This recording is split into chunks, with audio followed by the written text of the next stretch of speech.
Hello bachcho, let us read the question and the question says 3 pK values of aspartic acid are 1.89, 3.65 and 9.60.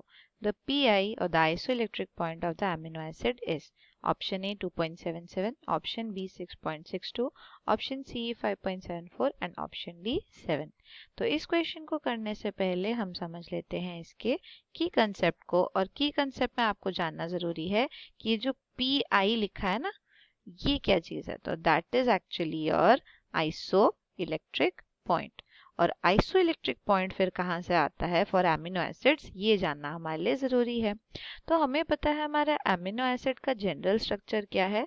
ये अगर आपका एक carbon है तो एक साइड पे आपका कार्बोक्सिलिक ग्रुप होगा, एक साइड पे आपका एमिनो ग्रुप होगा, एक साइड हाइड्रोजन से लगा होगा, और जो फोर्थ साइड है वो आपका एक फंक्शनल ग्रुप आर से लगा होता है। और इसी फंक्शनल ग्रुप के चेंजेस के वजह से आपके डिफरेंट एमिनो एसिड्स बनते हैं। तो यहाँ लिख सकते हैं डिफरेंट एमिनो एसिड्स ऑब्टेन्ड। तो अगर यहाँ पे एक CH3 ग्रुप लगा होता है आप इसको एलेनिन बोलते हैं। अगर यहाँ पे एक फिनाइल ग्रुप लगा होता है विद CH2 तो उसको आप फिनाइल एलेनिन बोलते हैं, एंड सो ऑन, राइट। तो ये R ग्रुप वहाँ डिफर करता है।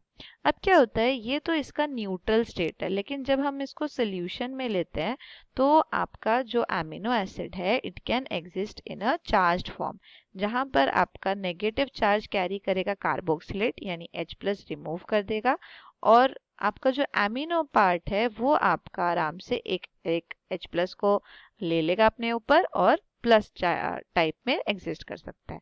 और ये जो स्टेट है जहाँ पे वो चार्ज्ड बॉडी रहता है, this is known as the zwitter ion state.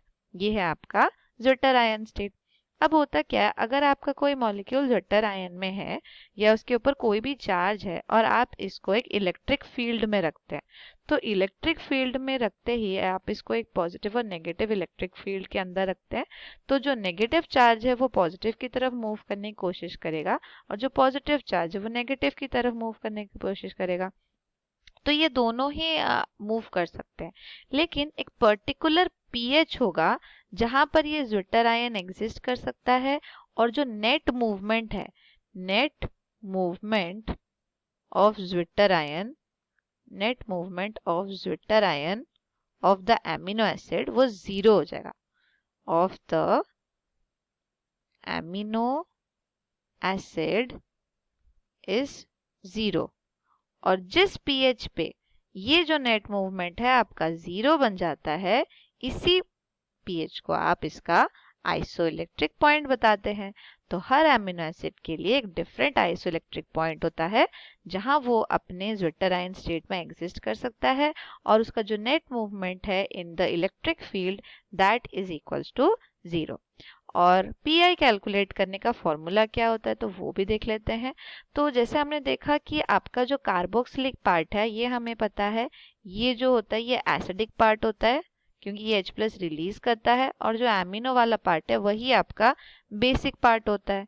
तो हमारे लिए जो दो अलग पीके वैल्यूज आएंगे, एक एसिड वाले पार्ट के लिए और बेस वाले पार्ट के लिए, तो उससे ही हम आपका पीआई कैलकुलेट करेंगे।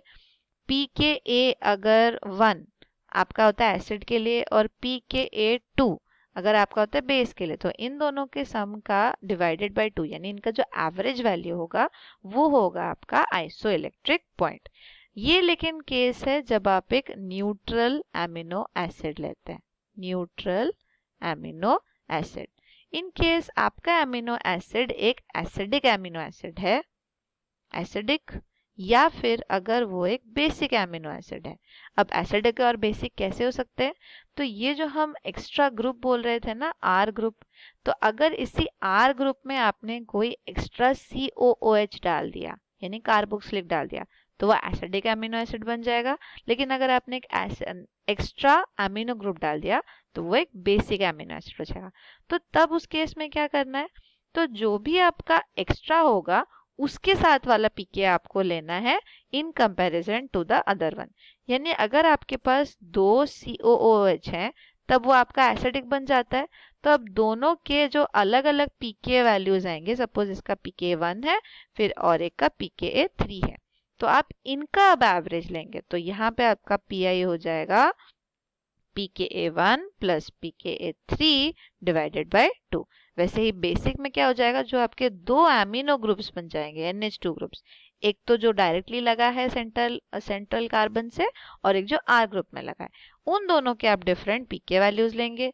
सपोज एक का था pKa2 और तीसरे वाले का है pKa4, तो इसका आइसोइलेक्ट्रिक पॉइंट क्या हो जाएगा अब pKa2 plus pKa4 divided by 2, यानी अब इनका एवरेज। तो अब क्वेश्चन पे चलते हैं। क्वेश्चन में हमें एस्पार्टिक एसिड दिया है और अगर आप पीके वैल्यूज को ध्यान से देखें तो दो जो पीके वैल्यूज है वो थोड़े एसिडिक है, 1.89 और 3.65। ये क्यों एसिडिक है? क्योंकि ये लेस देन 7 है और लेस देन 7 को हम जनरली एसिडिक कंसिडर करके चलते हैं। तो हम इन दोनों को, जो ये क्लोज वैल्यूज है, इनको ही कंसिडर करेंगे। और नाम से भी पता चल रहा है कि जो हमारा एस्पार्टिक एसिड है it is a acidic amino acid. तो इनके लिए हम लोग कैलकुलेट करते हैं, कैसे होगा। पहले हम लोग स्ट्रक्चर देख लेते हैं आपके एस्पार्टिक एसिड का। The structure is